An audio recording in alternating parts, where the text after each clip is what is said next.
Hallelujah! Praise the lord. మీరందరూ బాగున్నారా? సంతోషంగా ఉన్నారా? ప్రార్థనతో ఈ కార్యక్రమాన్ని మొదలుపెట్టుకుందాం.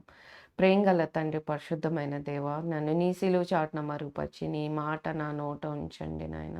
శక్తి చేత, బలం చేత కాదు కానీ, నీ ఆత్మ ద్వారా నడిపించమని ప్రభువైన యేసుక్రీస్తు నామములో అడిగి వేడుకుంటున్నాను తండ్రి. ఆమేన్. మీ అందరికీ వందనాలండి. మత్తయి సువార్త 7వ అధ్యాయం 13వ వచనం. ఇరుకు ద్వారమున ప్రవేశించుడి. నాశనమునకు పోవు ద్వారము వెడల్పును, ఆ దారి విశాలమునై ఉన్నది. దాని ద్వారా ప్రవేశించువారు అనేకులు. జీవమునకు పోవు ద్వారము ఇరుకును, ఆ దారి సంకుచితమునై ఉన్నది. దాని కనుగొనువారు కొందరే. దేవుడి వాక్య భాగాన్ని దీవించునుగాక. మన జీవితంలో పొద్దున లేస్తే అనేకమైన తీర్మానాలు మనం చేయాలి. ఏదన్నా కొనాలన్నా, ఎక్కడికైనా వెళ్ళాలన్నా అనేకమైన తీర్మానాలు చేయాలి. అనాది కాలం నుంచి చూసినట్లయితే ఆదాము, అవ్వలు ఏదెను తోటలో ఉన్నప్పుడు అన్ని వృక్షముల ఫలం మీరు తినవచ్చు కానీ ఈ మంచి చెడులు చెప్పే వృక్ష ఫలము తినకూడదన్నప్పుడు వారు అదే తినాలని నిర్ణయించుకుంటారు. వారు చేసుకున్న తీర్మానం బట్టి వారు ఆ ప్రతిఫలాన్ని అనుభవిస్తారు. మరి ఆ తోటలో నుండి తోలివేయబడతారు కదండీ! మరి అంత దేవుని ఏర్పరిచిన అటువంటి ఆ ప్రాంతం నుండి దేవుని మాటకు వారు అవిధేయులైనందుకు వారు అక్కడి నుండి వెలివేయబడతారు. చూడండి ఈ దినాన దేవుడు మనకు కూడా ఆ యొక్క స్వేచ్ఛ అనేది ఇస్తాడు. నీకు ఆశీర్వాదం కావాలా? శాపం కావాలా? నువ్వు కోరుకో. నువ్వు వెచ్చగానైనా ఉండు, చల్లగానైనా ఉండు, నిలువెచ్చని స్థితిలో ఉండవు. నీకు ఇది కావాలా? అది కావాలా? నీవే కోరుకో అన్న స్వేచ్ఛనిచ్చాడు. మరి ఇక్కడ మనము 2 మార్గములు చూడగలుగుతాం. ఇరుకైన మార్గము, వెడల్పైన మార్గము. దేవుడు ఇరుకైన మార్గం కొరకు ప్రయాసపడండి అని లూకా సువార్త 13వ అధ్యాయం 24వ వచనంలో చెప్తాడు. ఇరుకైన మార్గం గురించి ఎందుకబ్బా ప్రయాసపడాలి అనుకుంటే, మనం ఎటువంటి తీర్మానం చేసినా ఒక ఇల్లు కొనుక్కోవాలనుకోండి, అది వెడల్పుగా ఉండాలి, విశాలంగా ఉండాలని కోరుకుంటాం. ఏదైనా వాహనం కొనుక్కోవాలనుకోండి, విశాలంగా పెద్ద వాహనం కావాలనుకుంటాం. ఎవరు ఇరుకులో ఉండడానికి ఇష్టపడరు. ఎందుకంటే ఇరుకులో ఉండడం కష్టం. ఇరుకు మనకి ఇబ్బందిని కలుగజేస్తది. మనము ప్రశాంతంగా ఉండలేము కదండీ! కానీ ఇరుకైన మార్గాన్ని మీరు కోరుకొనుడి. వెడల్పైన మార్గం నాశనానికి దారి తీస్తుంది అని రాయబడి ఉంది. వెడల్పైన మార్గం అంటే ఏంటి?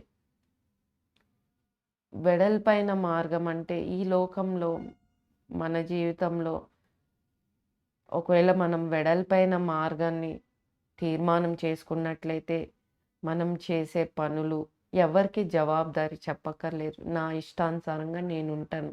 నేను ఏమైనా తింటాను. నేను ఏదైనా తాగుతాను. నేను ఎక్కడికైనా వెళ్తాను. నేను ఎవరితో అయినా చెడు స్నేహాలు చేస్తాను. ఎవ్వరికి మనము నాకేది నచ్చితే నేను అదే చేస్తాను.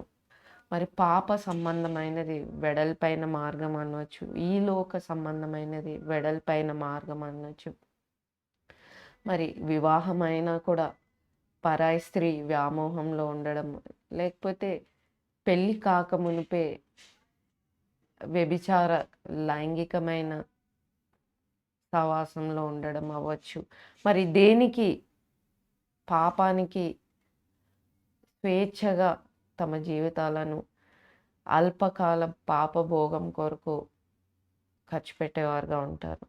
మరి వెడల్పైన మార్గం నాశనానికి కారణం. ఇంకొకటి చాలాసార్లు మన జీవితంలో అరే నేను చిన్నప్పటి నుండి భక్తిగా ఉన్నానే, నేను పొద్దున్న లేస్తే బైబిల్ చదువుతాను, మా తల్లిదండ్రులు భక్తిపరులు, కానీ నా జీవితంలో ఎందుకు ఇన్ని కష్టాలు? పక్కనోళ్ళు బాగున్నారే, వారికి ఏ కష్టాలు లేవు, ఎంతో నిశ్చింతగా ఉన్నారు. నా వారు పెద్ద వాహనంలో వెళ్తున్నారు, పెద్ద ఇంట్లో ఉంటున్నారు. నేనేంటి ఇంత ఇరుకులో, ఇబ్బందిలో ఉన్నాను అని నీవు అనుకున్నట్లయితే వారికి ఉన్నది నీకు లేనిది వారికి నీకున్నది వారికి లేనిది ఏంటంటే క్రీస్తు. చూడండి, భక్తిహీనులకి అన్నీ కలిగి ఉన్న వారికి వారి జీవితానికి కాపుదల అనేది ఉండదు. వారి జీవితంలో ఎప్పుడు ఆకస్మికంగా ఎటువంటి సంఘటనలు సంభవిస్తాయో తెలీదు. కానీ మన జీవితానికి ఒక కాపుదల మన ప్రభువే. మనకు సమస్తం మన క్రీస్తే. వెడల్పైన మార్గం ఎన్నుకున్నవారు అది తుదకు నాశనానికి దారి తీస్తుంది. మరి యెషయా గ్రంథం 53:6లో చూసినట్లయితే, మన అందరము గొర్రెల వలె త్రోవ తప్పితిమి, మనలో ప్రతి వాడును తనకిష్టమైన త్రోవకు తొలగెను. ప్రతి ఒక్కరము గొర్రెల వలె త్రోవ తప్పాము. మనకిష్టం వచ్చినట్లు మనం చేసిన వారమే. అయినప్పటికీ దేవుడు ఇరుకు మార్గంలో ఉండుటకు ప్రయాసపడుడే అని చెప్తున్నాడు. అంతేకాదు, మీరు చూసినట్లయితే సామెతలు 16, 25, 14, 12లో ఒకని మార్గము వాని దృష్టికి యథార్థంగా కనబడును, ఆయనను తుదకు అది మరణముకు చేరును. మనం చేసేదే కరెక్ట్ అనుకుంటాం. నేను వెళ్ళే మార్గమే ఇదే అని నా నా దృష్టిలో నేనే ఇదే సరైంది అనుకున్నట్లయితే అది తుదకు మరణానికి దారి తీరుస్తుంది. మరి వెడల్పైన మార్గంలో వెళ్ళేవారందరూ నేను సరిగానే ఉన్నాను, నేను చేసేదంతా కరెక్టే అనుకునేవారు. బహుశా నేను ఎవ్వరికీ ఏది జవాబు చెప్పక్కర్లేదు, నాకు ఇష్టమైనది చేస్తాను, నాకు ఇష్టమైన ప్రాంతానికి వెళ్తాను అని తమ జీవితాన్ని పాపంలో ఖర్చు పెట్టేవారుగా ఉన్నారు. చూడండి, పాపం వల్ల వచ్చు జీతం మరణం అని దేవుని వాక్యం సెలవిస్తుంది. అంతేకాదు, ఒకడు లోకమంతయు సంపాదించుకొని తన ఆత్మను పోగొట్టుకుంటే ఏం లాభం? చూడండి, మీ అందరికీ తెలుసు అలెగ్జాండర్ ద గ్రేట్ ఒక గొప్ప అలెగ్జాండర్ ద గ్రేట్ మీ అందరికీ తెలుసు. మరి ఆయన ఆక్రమించుకొని రాజ్యం అంటూ ఏదీ లేదు. కానీ ఆయన అన్ని రాజ్యాలు ఆక్రమించుకోగలిగాడు, కానీ తన ప్రాణాన్ని దక్కించుకోలేకపోయాడు. మరి గ్రీక్ దేశం నుండి మొదలై అన్ని ప్రాంతాలు తను ఆక్రమించుకుంటూ వచ్చి మరి ఇండియా ప్రాంతానికి వచ్చేసరికి ఒక దోమకాటు వల్ల ఆయన మరణిస్తాడు, మలేరియా వల్ల. ఎంత విచారకరం కదండి. మరి కొంత వేల మందికి ఆయన ఉద్యోగాలను కల్పించినవాడు, ఎందరికో ఆయన సహాయం చేసినవాడు. కానీ ఎంతో గొప్ప పేరు పొందిన ఒక ఎంపరర్ అనవచ్చు. అయినప్పటికీ తన ప్రాణాన్ని ఆయన కాపాడుకోలేకపోయాడు. ఈ దినాన చాలామంది అలానే ఉన్నారు. ఈ లోక భోగాలలో ఉండిపోయి నిత్యరాజ్యం కొరకు ఆలోచించేవారుగా లేము. ఎందుకంటే 2 కొరింథీ 4:4లో ఈ యుగ సంబంధమైన దేవత మనోనేత్రములకు గుడ్డితనాన్ని కలుగజేస్తుంది. అంతేకాదు, ఫిలిప్పీ పత్రిక 3:19లో చూసినట్లయితే, నాశనమే వారి అంతము, వారి కడిపే వారి దేవుడు, వారు సిగ్గుపడవలసిన సంగతులయందు అతిశయపడుచున్నారు, భూ సంబంధమైన వాటి అందే వారి మనసుంచుచున్నారు. పొద్దున లేస్తే ఈ లోకంలో డబ్బు ఎలా సంపాదించాలి, ఈ లోకంలో గొప్పవాడిని ఎలా అవ్వాలి, ఈ లోకంలో పేరు ప్రఖ్యాతలు ఎలా తెచ్చుకోవాలి, ఈ లోకంలో ఎలాగ ఆనందించాలి, సుఖించాలి అని ఐహికమైన విచారాలతో నింపబడిన వ్యక్తి అనవచ్చు. మరి ఈ యుగ సంబంధమైన దేవత వారి కనులు మూసివేయబడటం వలన దేవుని వాక్యం వారికి వెళ్ళట్లేదు. తుదకు అది మరణమే, నష్టమే. చూడండి, దేవుడు క్షమించలేనంత పాపం అంటూ ఏది లేదు. ఎంత ఘోర పాపినైనా దేవుడు క్షమించడానికి సిద్ధమే. నువ్వు ఒప్పుకొని నీ అతిక్రమణను ఒప్పుకొని దాన్ని విడిచిపెట్టిన ఎడల ఆయన నమ్మదగిన వాడు, నీతిమంతుడు, సకల దుర్నీతి నుండి నిన్ను పవిత్రునిగా చేయును. మరి ఈరోజు మనము అటువంటి పశ్చాత్తాపం మనలో లేదు. ఏకాడికి ఐహికమైన విచారాలు, ఈ లోక సంబంధమైన వాటి మీదే మన దృష్టి వెళ్తుంది. ఈ లోకంలో ఇల్లు కట్టుకునే విషయంలో ఎన్నో అప్పులు చేస్తున్నారు. ఎందరో ఫోన్ చేస్తుంటారు, అప్పులండి, సొంత గృహం లేదని బాధపడి ఏడ్చేవారు. మరి అది లేదు, ఇది లేదని ఎన్నో ఫిర్యాదులు చేసేవారుగా ఉన్నాం. మరి ఈ లోకంలో గొప్పవారవ్వాలని మనసు స్థిమితం లేకుండా ఎన్నో ఈ లోక సంబంధమైన వాటి మీద ఆలోచనలు కలిగి ఉన్నాము. చూడండి, అది మనల్ని నాశనానికి, నరకానికి తీసుకెళ్తుంది అని చెప్పవచ్చు.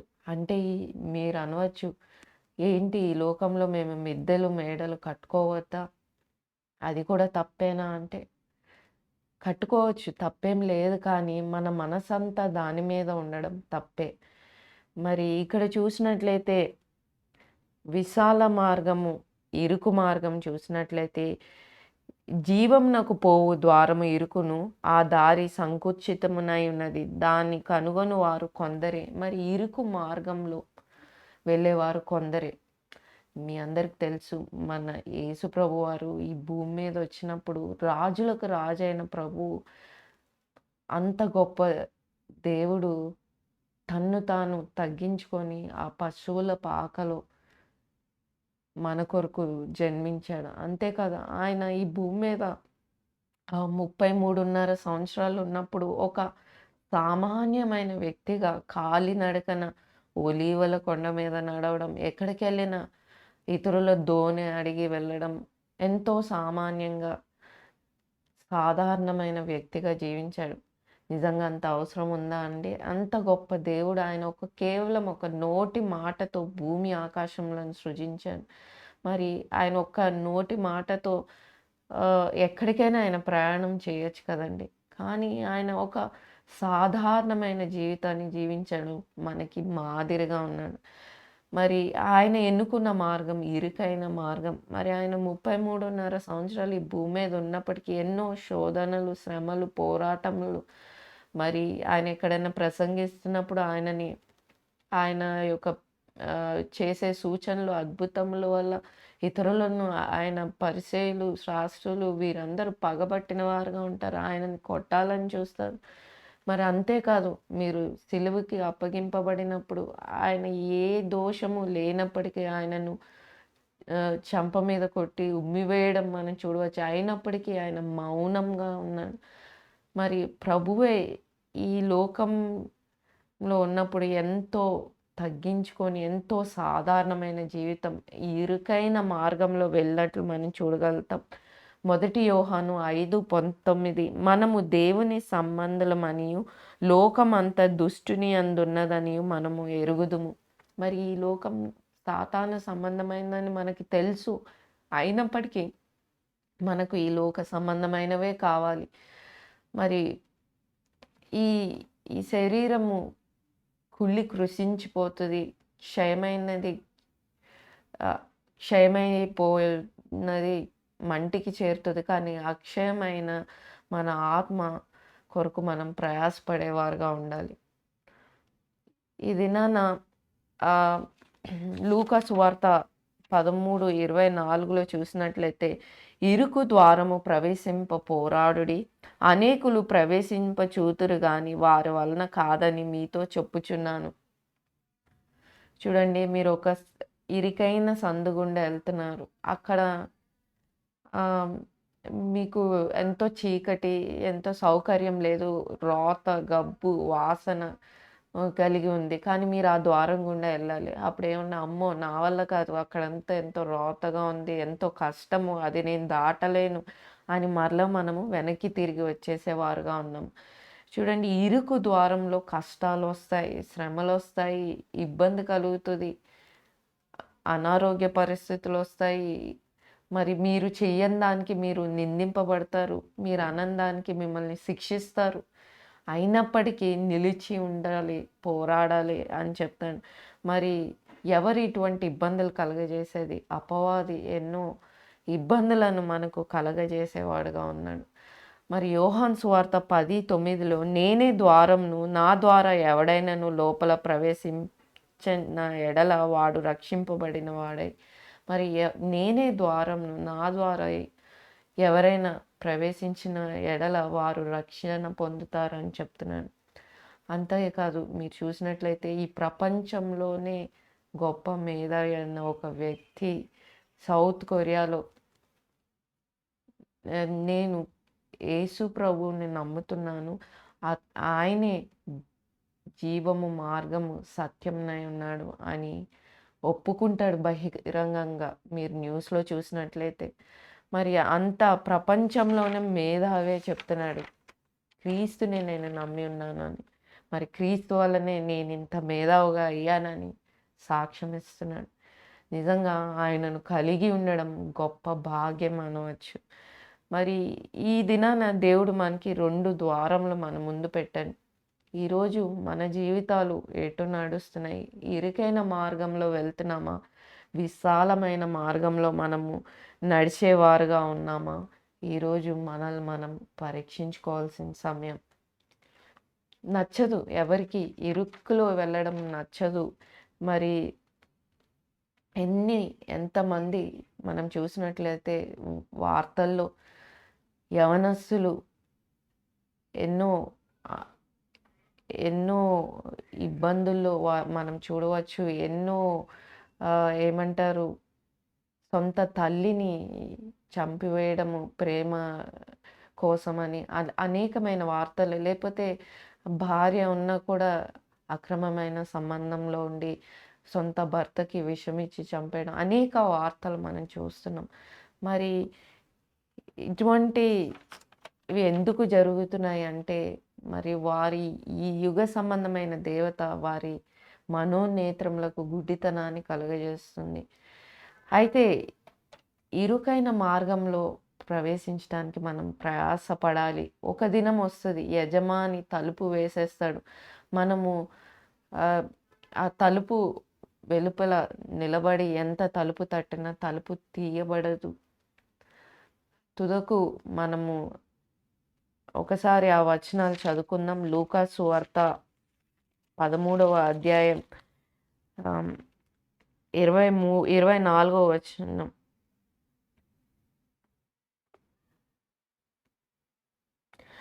ఇంటి యజమానుడు 25వ వచనం. ఇంటి యజమానుడు లేచి తలుపు వేసిన తర్వాత మీరు వెలుపల నిలిచి తలుపు తట్టి, అయ్యా మాకు తలుపు తీయమని చెప్పి ఆరంభించినప్పుడు ఆయన మీరెక్కడవారో మిమ్మును ఎరగనని ఉత్తరము మీతో చెప్పును. అందుకు మీరు, నీ సముఖమందు మేము తిని త్రాగుచుంటిమే, నీవు మా వీధులలో బోధించితివే అని చెప్పసాగుదురు. మరి ఇక్కడ చూసినట్లయితే యజమాని తలుపు వేసుకున్నాక తలుపు మీరు వెలుపల ఉండి తలుపు తట్టినట్లయితే యజమాని తలుపు తీయడు. అంతేకాదు, మీరెవరో నేను ఎరుగను అన్నప్పుడు మీ మీ సముఖమందే మేము తాగుచు తినుచుంటుమే, మా వీధుల్లోనే మీరు బోధించితిరే అని చెప్పినప్పుడు మనము అనేకమైన ప్రసంగాలు వింటున్నాం కానీ దాని ప్రకారం జీవించట్లేదు. మరి ఈ లోకంలో ఉన్నదంతా శరీరాశ, నేత్రాశ, జీవపు డంబం అని తెలుసు. మరి ఈ లోక మాలిన్యాలను ఈ లోకానుసారంగా మీరు నడుచుకొనుకుడి అని మనకి తెలుసు. కానీ అన్నీ వింటాం కానీ తినుచు తాగుచు ఈ లోక సంబంధమైన వాటి మీదే ధ్యాస ఉంచేవారుగా ఉన్నాము. మరి మీరెవరో నేను ఎరగను, అక్రమము చేయవారులారా నా యొద్ద నుండి పొండి అని దేవుడు చెప్పడం చూడవచ్చు. అంతేకాదు, మీకు ఒక స్థలం నియమింపబడింది, అక్కడ ఏడుపు పళ్ళు కొరుకుటయు ఉంటుంది అని ఆ వచనం చదువుకుందాం. మీరు వెలుపలికి త్రోయబడుటయు మీరు చూచినప్పుడు మీరు ఏడ్చుచు పండ్లు కొరుకుదురు. మరి మీరు బయటికి త్రోయవేయబడతారు, మీరు చూచినప్పుడు మీరు ఏడుస్తూ పళ్ళు కొరుకుదురు. మరి నిత్య నరకాగ్నిలోకి పారవేస్తాడు. నీకు ఈ దినాన ఇరుకు మార్గం అక్కర్లేదనుకుంటే మనము వెడల్పైన మార్గంలో ప్రయాణించే వారమైతే మనకి అది తుదకు అది మరణానికి, మన నాశనానికి దారి తీస్తుంది. అయితే ప్రకటన గ్రంథం 20వ అధ్యాయం 15వ వచనం ఒకసారి చదువుకుందామండి. ప్రకటన గ్రంథం 20వ అధ్యాయం 15వ వచనం. ఎవని పేరైనను జీవగ్రంథమందు రాయబడినట్లు కనబడని ఎడల వాడు అగ్నిగుండంలో పడవేయబడును.